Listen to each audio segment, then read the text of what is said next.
जम्मू कश्मीर के DG jail Hemant Kumar Lohia की संदिग्ध हत्या को लेकर कई तरह के तथ्य सामने आ रहे हैं। वहीं पुलिस ने फिलहाल वारदात के पीछे आतंकी साजिश से इनकार किया है। जम्मू उदयवाला इलाके में कल रात दोस्त के घर उनका शव मिला और वहीं आपको बताएं, पुलिस के मुताबिक हेमंत लोहिया का गला कटा हुआ था और शव पर जले के निशान भी थे। यानी गला काटकर हत्या करने के बाद कातिल ने शव को जलाने की कोशिश की थी। घर में काम करने वाला यासिर, ये घरेलू सहायक बताया जा रहा है, जो कि फरार है। पुलिस उसकी तलाश में है। उस कत्ल का मुख्य संदिग्ध इसे माना जा रहा है और आतंकी संगठन PAFF यानी पीपल्स एंटी फासिस्ट फोर्स ने इस हत्या की जिम्मेदारी ली है। लेकिन शुरुआती जांच में पुलिस ने किसी भी टेरर एंगल से इनकार किया है, लेकिन जांच लगातार चल रही है। 6 तस्वीरों को भी आपके सामने रख रहे हैं। डीजी जेल की हत्या हुई है, TRF ने इसकी जिम्मेदारी ली है। गला रेत कर हत्या की गई है। जलने के भी निशान मिले हैं शरीर पर और हत्या के बाद काफी चोट के निशान हैं। लेकिन जो संदिग्ध माना जा रहा है सहायक यासिर, वो फरार चल रहा है। इसकी तलाश तेज है। सरकार ने इस पर रिपोर्ट भी मांग ली है। जांच लगातार जारी है। इस बीच जम्मू कश्मीर के पूर्व DGP SP वैद्य साहब हमारे साथ जुड़ चुके हैं। SP वैद्य साहब, बहुत स्वागत है। बहुत दुखद ये घटना है। शुरुआती अगर जांच की बात करें वो तो चल रही है, लेकिन आपके पास क्या रिपोर्ट पहुंची है सर? किस तरह से इस हत्याकांड को अंजाम दिया गया? क्योंकि 2 तथ्य सामने आ रहे हैं। एक तरफ आतंकी संगठन इस की जिम्मेदारी ले रहा है, दूसरी तरफ संदिग्ध माना जा रहा है इनका सहायक जो नौकर है वो फरार है। जी बिल्कुल। देखिए, पहले तो मुझे विश्वास नहीं हो रहा कि आज हेमंत लोहिया हमारे बीच नहीं रहे। मेरा लगभग 30 सालों से उनका पारिवारिक संबंध था। बहुत ही अच्छे प्रोफेशनल और बहुत कॉम्पिटेंट ऑफिसर थे और अपने सबऑर्डिनेट्स के साथ बहुत अच्छा रिलेशनशिप और पब्लिक के साथ रहता था। मुझे बहुत शॉकिंग न्यूज रात को ये सुनने को मिली। ये इसमें 2-3 पहलू मैं समझना चाहता हूँ। पहले तो हमें इंतजार करना चाहिए पुलिस इन्वेस्टिगेशन का, क्योंकि जब तक इन्वेस्टिगेशन कंप्लीट नहीं होती हमें किसी भी कंक्लूजन पे जंप नहीं करना चाहिए। नंबर 2, ये देखना है कि ये ऑफिशियल रेजिडेंस इनको जो अलॉट हुई थी, मैंने सुना उसकी रिपेयर हो रही थी या उस पर रेनोवेशन का वर्क चल रहा था, तो वहां गार्ड थी। और ये प्राइवेट एक घर जो जम्मू के आउटस्कर्ट्स उदयवाला में है, वहां किसी दोस्त के घर में रह रहे थे प्राइवेट रेजिडेंस पे। वहां गार्ड क्यों नहीं थी? क्योंकि DGP रैंक के ऑफिसर को Z सिक्योरिटी मिलती है जम्मू कश्मीर में, तो वो जहां भी रहते हैं वहां वो घर गार्डेड होना चाहिए। उनके पास मोबाइल जब वो चलते हैं उनके साथ एस्कॉर्ट होनी चाहिए, जो मैंने सुना इनके साथ थी। और इनके जो क्लोज जो सर्कल होता है उसके लिए PSO दिए जाते हैं, वो इनके साथ वहां क्यों नहीं थे रात को? वो वहां क्यों नहीं रुके? कि ये बिल्कुल अकेले थे। दूसरा, जो यासिर नाम का इनका हेल्प था, वो पुलिस से डिपार्टमेंट का नहीं था, एक सिविलियन था। और यहाँ इवन आम सिविलियन के लिए जरूरी होता है, अगर आप सिविल नौकर कोई रखते हो तो पुलिस को उसका नाम और डिटेल और फोटोग्राफ दिया जाए ताकि उसकी वेरिफिकेशन की जाए। आपने देखा आए दिन कत्ल होते हैं दिल्ली में और बड़े शहरों में, तो एक senior police officer DGP rank का अगर उसने एक प्राइवेट नौकर रखा है तो उसकी वेरिफिकेशन क्यों नहीं हुई? उसके बाद उसकी बैकग्राउंड को क्यों नहीं चेक किया गया? अगर ये जो TRF जो क्लेम कर रहा है कि इंटेलिजेंस बेस्ड ऑपरेशन हमारा है, तो अगर इस तरह का इनर सिक्योरिटी एक सीनियर ऑफिसर के वहां एक सिविलियन आ जाता है जो कि कंप्रोमाइज्ड है, तो एक सिक्योरिटी कंप्रोमाइज हुई, तो ये भी पहलू देखने की जरूरत है। तीसरा, इसका जो पुलिस ऑफिसर के जो कत्ल हुआ है, इस तरह का हेमंत लोहिया को जिस तरह से टार्चर किया है, गला काटा है और जलाने की कोशिश की है। देखिए, अगर कोई पैसे के लिए ऐसा करता है तो मेरी समझ में आता है उसको तो गला काट के या मार के भाग जाएगा। वो जलाने की कोशिश नहीं करेगा। तो ये एक बहुत ही गंभीर मसला है। मैं समझता हूँ इसको पुलिस को हर पहलू से देखना चाहिए। वहां फोरेंसिक टीम पहुंची है, साइंटिफिक इन्वेस्टिगेशन करके इसको हमें उस यासिर को भी पकड़ना चाहिए और बहुत जल्दी इस केस को हल करना चाहिए। लेकिन सर, आतंकी संगठनों ने जिस तरह से इस हत्या की जिम्मेदारी ली है, इस पे आपके पास वापस आएंगे, लेकिन ये जो तस्वीर हम दिखा रहे हैं, जिस डायरी की बात हो रही है, चर्चा हो रही है, इसमें हत्या के राज भी छुपे हो सकते हैं और इसकी भी जांच चल रही है, तफ्तीश हो रही है कि आखिर इससे क्या एंगल हो सकता है, क्योंकि बहुत कुछ इसमें मेंशन है। और जब मुख्य आरोपी नौकर यासिर की जिसकी बात हो रही है वो लापता, अब तक फरार है, उसकी तलाश काफी तेज हो चुकी है। हालांकि कभी ना कभी ये गिरफ्त में जरूर आएगा, लेकिन अब तक ये फरार है। उसी पर ये शक की बिना भी है कि आखिर ये क्यों फरार हो गया, क्योंकि मुख्य आरोपी है, ये बताया जा रहा है। अब जम्मू में डीजी जेल की हत्या होती है, बंद कमरे में ये कत्ल, और इसका राज क्या है डायरी के अंदर, और ये बहुत कुछ इसमें मेंशन भी है। जम्मू में डीजी जेल का ये कत्ल, और उसके बाद से काफी, क्योंकि डीजी बड़े प्रोफाइल होते हैं और जेल, अब देखिए सबसे बड़ी बात यह है कि पूरे भारत की निगाहें और इस पर हाई लेवल की मीटिंग भी शुरू हो चुकी है कि आखिर इस हत्या का एंगल क्या है, क्या टेरर एंगल। लेकिन शुरुआती जांच में टेरर एंगल से साफ तौर पर पुलिस ने इंकार कर दिया है, लेकिन इस पर अपडेट हासिल करने का वक्त है। एसपी वैद्य साहब हमारे साथ जुड़े हुए हैं, जम्मू कश्मीर के पूर्व डीजीपी, लेकिन अशरफ वानी हमारे सहयोगी जुड़ चुके हैं। अशरफ, अब पुलिस क्या कह रही है, क्योंकि कई तरह के एंगल सामने आ रहे हैं। शुरुआती जांच में पुलिस तो इंकार कर रही है, लेकिन दूसरी तरफ आतंकी संगठनों ने इस हत्या की जिम्मेदारी भी ली है, बहुत कुछ लिखा भी गया है। अभी क्या अपडेट आपके पास? राजीव, काफी महत्वपूर्ण है। दरअसल अगर पुलिस भले ही इस वाक़े को टेरर एंगल से नकारे, लेकिन कहीं ना कहीं उसकी गुंजाइश बहुत ज्यादा है, क्योंकि कश्मीर में ये पहला मामला नहीं है जहां पर पुलिस कर्मी ने या किसी सुरक्षा एस्टेब्लिशमेंट में होकर किसी व्यक्ति ने कोई आतंकी साजिश या आतंकी कारनामा अंजाम न दिया हो। हमने कई बार देखा कि कई सालों में, पिछली बार कई विधायकों और कई मंत्रियों के घरों से जो उनके सुरक्षा कर्मी ही थे, जो उनके गार्ड थे, वही हथियार लेकर वहां से निकलकर आतंकी सफों में शामिल हुए हैं। तो इस पर जो है इन्वेस्टिगेटिंग एजेंसी पुलिस की है, वो इस एंगल से भी देख रहे हैं। लेकिन ये सभी गुत्थी जो है तब सुलझेगी जब यासिर पुलिस के हाथ में आएगा, क्योंकि अभी तक पूरी तरह से पुलिस ने यह मान लिया है कि इस हत्या के पीछे डोमेस्टिक हेल्प यासिर का हाथ है, और यासिर डिप्रेशन में था। अगर डिप्रेशन में था तो क्या वो किसी आतंकी संगठन के संपर्क में था, या उनका रिक्रूट था, या जो पुलिस और प्रशासन की तरफ से कहा जाता है कि हाइब्रिड टेररिज्म सबसे बड़ी चुनौती जम्मू कश्मीर में है, तो क्या वो उसका हिस्सा था। और ये साजिश रही है हमेशा से आतंकी आकाओं की, उस तरह के आदमी को उस जगह पर प्लान करना जहां पर कोई आतंकी वारदात अंजाम देनी हो। एक डायरी की बात हो रही है कि कत्ल का हो सकता है कि इसमें राज भी हो, वो डायरी क्या है बेसिकली, इसमें क्या कुछ मेंशन है, अगर आप दर्शकों को बता पाए? डायरी जो है वो यासिर की निजी डायरी है, उसमें वो अपने शायरी और अपने जो चीज़ें हैं वो लिखता था। तो कहीं ना कहीं इन्वेस्टिगेशन के बाद उससे क्लू लग सकता है कि वहाँ से ये साफ समझ आ सकता है कि उसकी जहादी मानसिकता कितनी थी, क्या वो जहादी गुटों से जुटा हुआ था या उनसे पीड़ित था। क्या जिस अंदाज से हम दुनिया भर में मामले देख रहे हैं कि कोई व्यक्ति जिनको सिंगल वूफ अटैक कहा जाता है, क्या कहीं वो उसका हिस्सा तो नहीं था, या अगर उसको रंजिश थी हेमंत कुमार लोहिया से, तो किस बात को लेकर थे, क्योंकि ज्यादा समय से वो उसके घर में नौकर नहीं था। मात्र 6 महीने पहले से उसने काम शुरू वहां पर किया था, वो भी एक और बड़े उच्च अधिकारी के घर में वो नौकर था, होम सेक्रेटरी के। उसके बाद जब होम सेक्रेटरी का तबादला हुआ तब उसको उनके घर में भेज दिया गया। तो ये कई सारी चीजें जो हैं वो जांच के बाद सामने आएंगी, और साथ ही साथ सबसे बड़ी कड़ी जो उसमें यासिर ही है, डोमेस्टिक नौकर, जब उसकी गिरफ्तारी होती है। एक और सवाल उठ रहा है अशरफ, जिस तरह से देखिए शुरुआती जांच में पुलिस हालांकि टेरर एंगल से इनकार कर रही है, लेकिन किसी भी संभावना से इनकार नहीं किया जा सकता, क्योंकि इतने बड़े अगर नेक्सस और सब कुछ अगर सामने आ रहा है और पूर्व में इस तरह की घटनाएं सामने आ चुकी है, जैसा कि आप भी बता रहे हैं, मेंशन कर रहे हैं, इसको लेकर अभी क्या खुलासा हो रहा है? आतंकी संगठन जिसने जिम्मेदारी ली है उसका दावा क्या है, और इसको लेकर क्या पुलिस की तरफ से प्रतिक्रिया है? पुलिस की तरफ से फिलहाल प्रतिक्रिया तो नहीं है, लेकिन अगर पूरे इतिहास को जम्मू कश्मीर के देखें और आज गृह मंत्री की कश्मीर यात्रा के साथ इसको जोड़ें, तो कहीं ना कहीं शक की गुंजाइश जो है वो ज्यादातर आतंकी साजिश के साथ ही हो रही है। क्योंकि पिछले एक हफ्ते के दौरान गृह मंत्री की कश्मीर यात्रा को देखते हुए 3 आतंकी वारदातें हुई, 2 बमों में ब्लास्ट हुआ, वही भी उधमपुर में ही, जहां पर हेमंत कुमार लोहिया का कत्ल हुआ है, वो ज्यादा दूर वहां से नहीं है।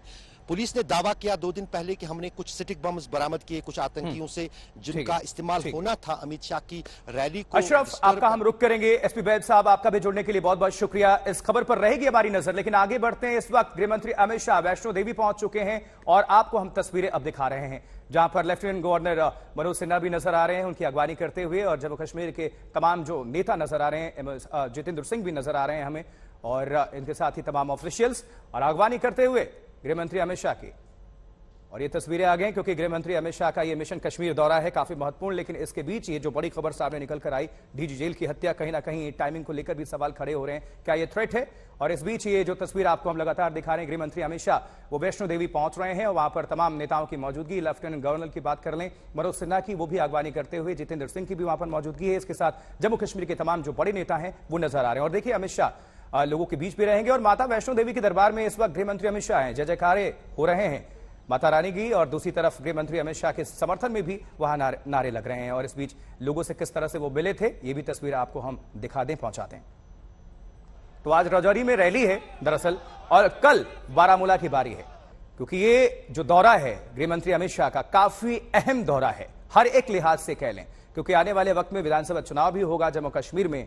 और इसके साथ ही तमाम जो तैयारियां देख रहे हैं और जो आतंकवाद को लेकर भी किस तरह से वहां लेफ्टिनेंट गवर्नर से भी मुलाकात, बैठक, हर एक कई अहम बैठक हो रहे हैं।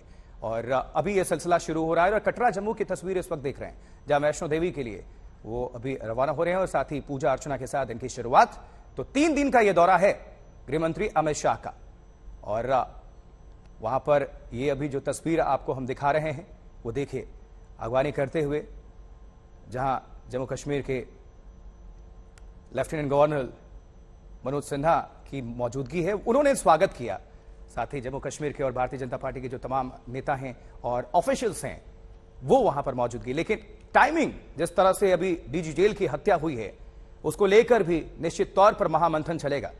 इसको थ्रेट की तरह लिया जा रहा है, लेकिन टेरर अटैक, टेरर एंगल से अभी पुलिस ने इनकार किया है। लेकिन किसी भी संभावना से इनकार नहीं किया जा सकता, क्योंकि हर एक कहीं ना कहीं काफी संवेदनशील मामला है। पुलिस जांच कर रही है इस पूरे मामले पर। लेकिन ये जो अभी तस्वीर देख रहे हैं आप, वो गृहमंत्री अमित शाह की तस्वीर, जहां कटरा पहुंचे हुए हैं, जम्मू की तस्वीर, और अभी बात कर रहे हैं, आप देख लीजिए। कविन गुप्ता जम्मू कश्मीर के पूर्व डिप्टी सीएम, लेकिन अभी लेफ्टिनेंट गवर्नर, उनके साथ अमित शाह के साथ मौजूद, दोनों एक ही गाड़ी में सवार हो रहे हैं। ये भी तस्वीर आपको हम दिखा रहे हैं। अब 5 तस्वीरों को आपके सामने रख रहे हैं, जहां 3 दिनों का ये पूरा दौरा रहने वाला है गृहमंत्री अमित शाह का। काफी अहम, बहुत महत्वपूर्ण दौरा रहने वाला है। कई महत्वपूर्ण इस दौरान बैठकें भी होने वाली हैं, जहां हायर ऑफिशियल्स के साथ भी वो मेल मुलाकात करेंगे, जनता के बीच होंगे, गुज्जर समुदाय से भी मुलाकात। अभी जो बीच वाली तस्वीर देख रहे हैं वो कटरा पहुंच चुके हैं अमित शाह, उसकी तस्वीर है। वहीं राजपूत समुदाय के बीच भी अमित शाह।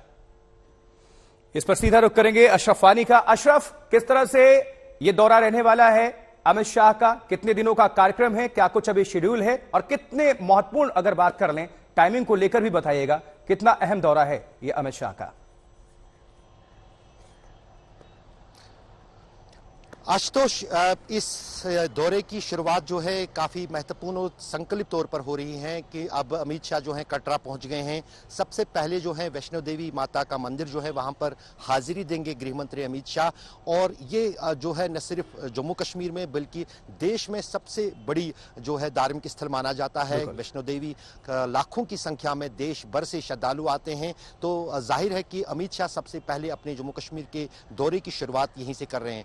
उनका कार्यक्रम ही था कल शाम को जम्मू पहुंचने के बाद, राजभवन में रुकने के बाद आज सुबह माता वैष्णो देवी के मंदिर जाने की, और वो वहां पर पहुंच गए हैं। हेलीपैड में कटरा में उतरे, अब माता वैष्णो देवी के मंदिर में जाएंगे। वहां पर पहले ही इंतजाम किए गए हैं। जम्मू कश्मीर के उपराज्यपाल मनोज सिन्हा उनके साथ हैं, जो अध्यक्ष भी हैं माता वैष्णो देवी श्राइन बोर्ड के, और यहां से ये शुरुआत अपने दौरे की करेंगे। और आपको याद होगा जब प्रधानमंत्री ने 2014 का चुनाव लड़ा था बतौर प्रधानमंत्री बीजेपी की तरफ से, सबसे पहले उन्होंने हाजिरी यहीं दी थी। तो काफी आशा न सिर्फ देश के लोगों को इस मंदिर को लेकर है, बल्कि हमारे नेताओं को, चाहे फिर प्रधानमंत्री हो या गृह मंत्री हो, यहां पर हाजिरी देने के बाद फिर आज दिन में गृह मंत्री अमित शाह को राजौरी जाना है।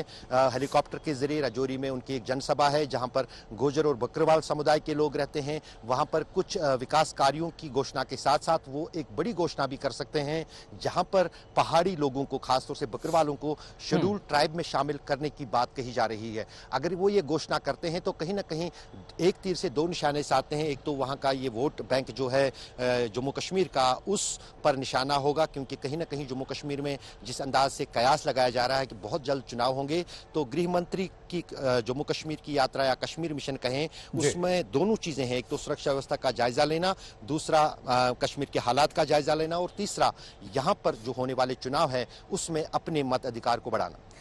एक बहुत अद्भुत तस्वीर देखने को मिल रही है अशरफ। अक्सर हम देखते हैं कि जो वीवीआईपीज होती हैं, खासकर गृह मंत्री, प्रधानमंत्री, ये बहुत बड़ी गाड़ियों में जाते हैं। अभी हम देख पा रहे हैं कि मनोज सिन्हा के साथ बहुत छोटी गाड़ी में जा रहे हैं अमित शाह, और ये भी एक अच्छी तस्वीर हमें देखने को मिल रही है। हर एक बड़ी खबर पर नजर बनी हुई है, क्योंकि 3 दिन के दौरे पर हैं गृह मंत्री अमित शाह, जम्मू कश्मीर पहुंच चुके हैं। कई मेल मुलाकात, कई लोगों के बीच इनकी मौजूदगी होगी और हाई लेवल मीटिंग भी होनी है।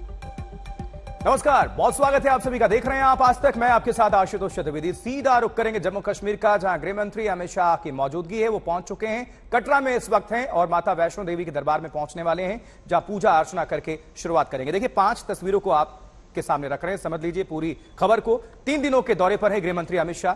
वहीं गुज्जर समुदाय से अभी मुलाकात भी, माता वैष्णो देवी के दर पर है अमित शाह, और राजपूत समुदाय के बीच भी उनकी मौजूदगी, सिख समुदाय से भी मुलाकात। काफी अहम दौरा है गृह मंत्री अमित शाह का।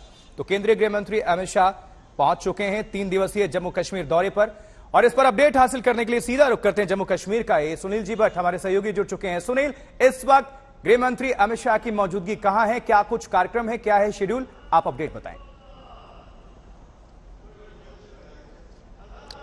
जी आशुतोष, मैं आपको बता दूं कि देश के गृह मंत्री अमित शाह इस समय धर्मनगरी कटरा में पहुंच चुके हैं और वहां पर वो माता वैष्णो देवी के दर्शन करेंगे, और दर्शन करने के बाद वो सीधा हेलीकॉप्टर के जरिए यहां राजौरी जिले में पहुंचेंगे, जहां पर एक भारी जनसभा को वो संबोधित करेंगे। इस समय मैं राजौरी जिले में मौजूद हूं, जहां पर रैली होनी है। मेरे पीछे ये यहाँ के स्थानीय लोग हैं जो रैली में भाग लेने के लिए आए हैं, और यहाँ पर गृह मंत्री अमित शाह जो है कहीं ना कहीं एक बहुत बड़ी घोषणा करने जा रहे हैं। सूत्रों के हवाले से जो खबर आ रही है और जो राजनीतिक गलियारों में सुगबुगाहट है, वो यही है कि आज पहाड़ी समुदाय के लिए एक बहुत बड़ी घोषणा होने जा रही है।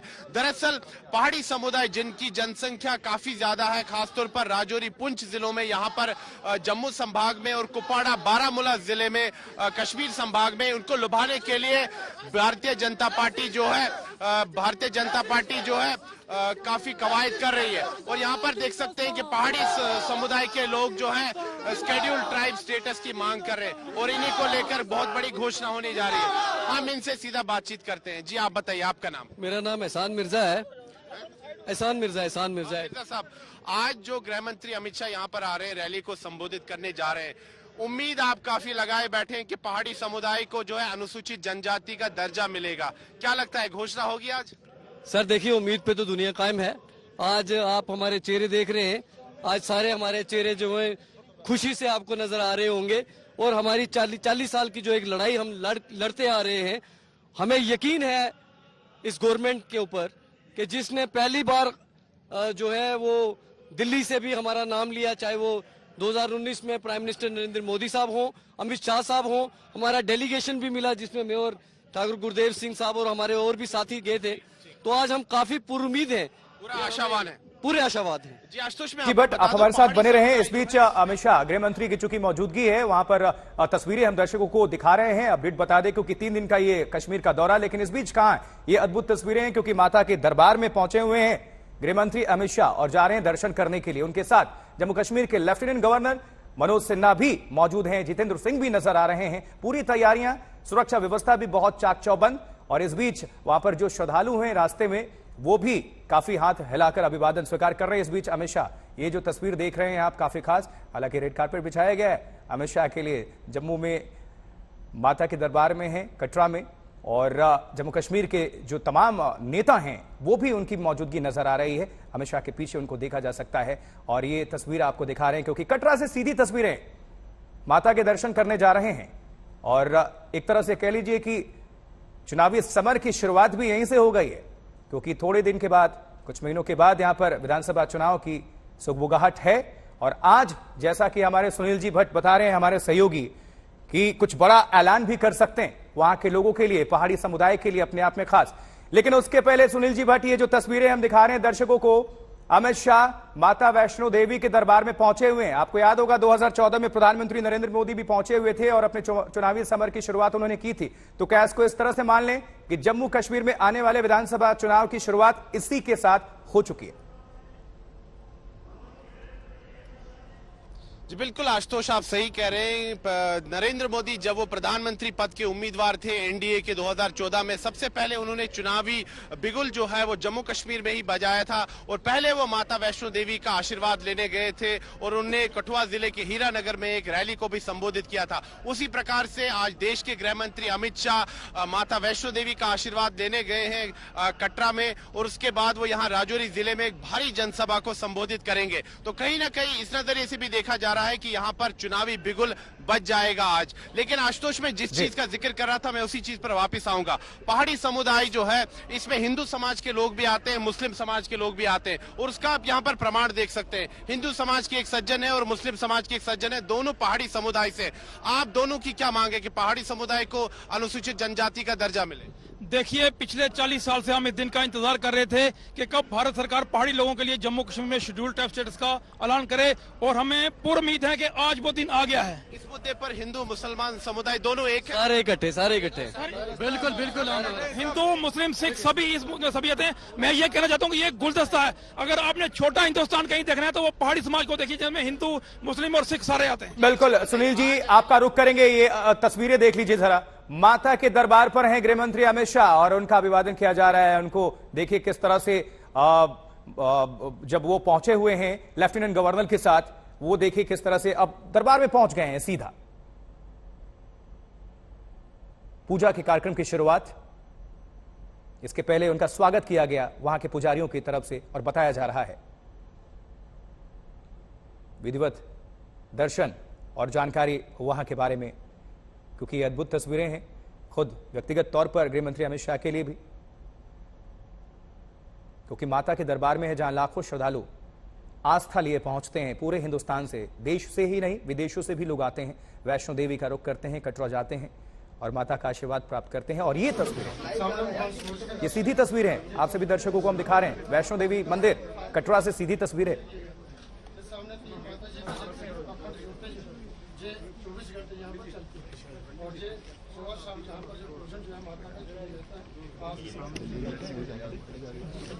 और वहां पर जो पुजारी हैं वो विधिवत जानकारी दे रहे हैं और पूजा की शुरुआत हो रही है।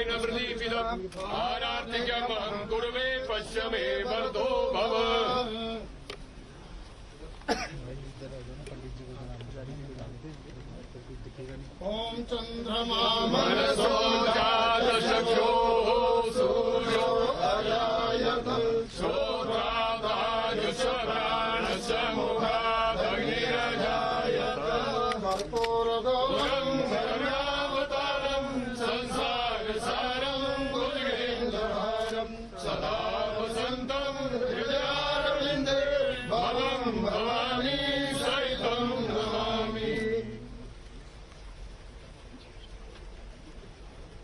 ओम जगन्नाथ जगन्नाथदेवासानि धर्माणि प्रथमान्यसन्नते हनागं महिमानः सजन्तयत्र पूर्वे साध्याः सन्ति देवाः। ओम महालक्ष्मी सर्वशक्त्यै धीमहि तन्नो देवी प्रचोदयात्। पुष्पाञ्जलिं समर्पयामि।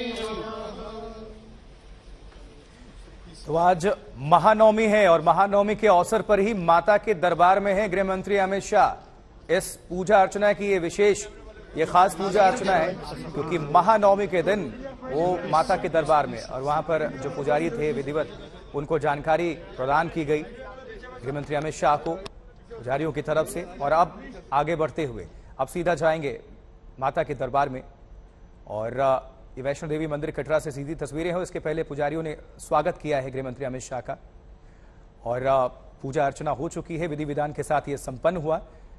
और वहां पर अमित शाह के साथ लेफ्टिनेंट गवर्नर यानी उपराज्यपाल भी आपको नजर आ रहे हैं जम्मू कश्मीर के, मनोज सिन्हा, जितेंद्र सिंह की भी मौजूदगी है और इसके साथ और 2-4 वहां पर नेता हैं भारतीय जनता पार्टी के। लेकिन खास बात यह है कि इस पूजा अर्चना की शुरुआत के बाद, विधिवत पूजा करने के बाद अब जनसभाओं में जाएंगे, वहां लोगों के बीच उनकी उपस्थिति होगी, वहां संबोधित करेंगे। और मुमकिन है जिस तरह से हमारे सहयोगी जुड़े हुए हैं राजौरी, अब हम रुक करेंगे सुनील जी भट्ट का, उनके साथ बहुत सारे लोग भी हैं। सुनील जी भट्ट, पूजा तो हो गई, अब यहां से जनसभाओं के बीच होंगे, संबोधित करेंगे और बड़ा ऐलान भी मुमकिन, जिस तरह से आप बता रहे हैं। तो कितना खास ये दौरा वहां के लोगों के लिए, पहाड़ी समुदाय के लिए, और कितना उत्साह उमंग देखने को मिल रहा है जो लोग आपके साथ मौजूद हैं? जी बिल्कुल आशुतोष, जैसे कि मैंने कहा कि ये दशकों से मांग थी पहाड़ी समुदाय की कि उनको अनुसूचित जनजाति का दर्जा मिले, और शायद आज ऐसा हो सकता है कि गृह मंत्री अमित शाह रैली के मंच से ये घोषणा कर दे। और आशुतोष, इसमें महत्वपूर्ण बात यह है कि जम्मू संभाग में, खासतौर पर राजौरी, पुंछ जिलों में लगभग ऐसा जो अभी डेटा आया है उसके हिसाब से कम 8 सीटें ऐसी हैं जहां पर पहाड़ी समुदाय जो है वो एक डिसाइडिंग फैक्टर है। 8 सीटें जम्मू संभाग में, और साथ ही में कश्मीर घाटी में भी कम से कम 4 सीटें ऐसी हैं जहां पर पहाड़ी समुदाय जो है एक डिसाइडिंग फैक्टर है। और जैसे कि मैंने कहा कि पहले से ही पहाड़ी समुदाय ने ये ठाना है कि जो राजनीतिक दल उनको अनुसूचित जनजाति का दर्जा देगा उसी पार्टी को वो वोट करेंगे। तो अगर ऐसा होता है तो बीजेपी के लिए ये बहुत बड़ी बात है, बीजेपी के लिए एक महत्वपूर्ण बात है, क्योंकि बीजेपी एक सपना देख रही है कि जम्मू कश्मीर में वो अपने बलबूते पर जो है सरकार बनाए और साथ ही में अपना मुख्यमंत्री यहां पर बनाए। हम सीधा एक बार फिर पहाड़ी समुदाय के लोगों से बात करते हैं। जी, मुझे आप बताइए मुझे इस बार कि गुर्जर बकरवाल समुदाय जो है, जिनको पहले से ही अनुसूचित जनजाति का दर्जा है, उनमें थोड़ी नाराजगी, वो कह रहे हैं कि उनका हक छीना जा रहा है। देखिए, ये तो कुछ जो पॉलिटिकली लोग हैं वो ही कर रहे हैं, बाकी अगर देखें तो हम सब भाई हैं। यहाँ पर एक ही रहना सहना खाना पीना, हमारा कल्चर भी एक ही है, बिल्कुल इक्वलिटी है। लेकिन ये कुछ लोग सियासी होते हैं, वो उनको नाराज कर रहे हैं, जिनको समझ नहीं है, जो सूझबूझ रखते हैं वो आज भी हमारे काफिले में शामिल हैं। अच्छा, मुझे एक चीज बताइए, आप बताइए, पीडीपी नेशनल कॉन्फ्रेंस कह रही है कि बीजेपी जो है वो गुर्जर बकरवाल समुदाय को पहाड़ियों से लड़वा रही है, उनमें जो है मतभेद पैदा करवा रही है। बीजेपी जो भी पार्टियां हैं ये अपना फायदे के लिए सोच रही हैं, ऐसा कुछ नहीं है। हम गुर्जर बकरवाल सब लोग इकट्ठे रहते हैं, वो इकट्ठे हैं। कुछ लोग पॉलिटिकली लोग हैं जो हमें लड़ाना चाहते हैं। करगिल ले देखो, वहाँ सब लोग रहते हैं, सबको रिजर्वेशन मिला हुआ है, सबको एसटी का दर्जा मिला हुआ है। ऐसी कोई बात नहीं है। हमारे रजौरी, पुंछ, जम्मू, उड़ी करना जो रजौरी, पुंछ, उड़ी करना के लोग हैं, बिल्कुल आप स्मूथली रह रहे हैं। कुछ आशुतोष, मैं आपको एक छोटी सी बात कह दूं अपना वक्तव्य पूरा खत्म करने से पहले। देखिए, अनुच्छेद 370 और 35 से हटने के बाद आप आपका रुख करेंगे।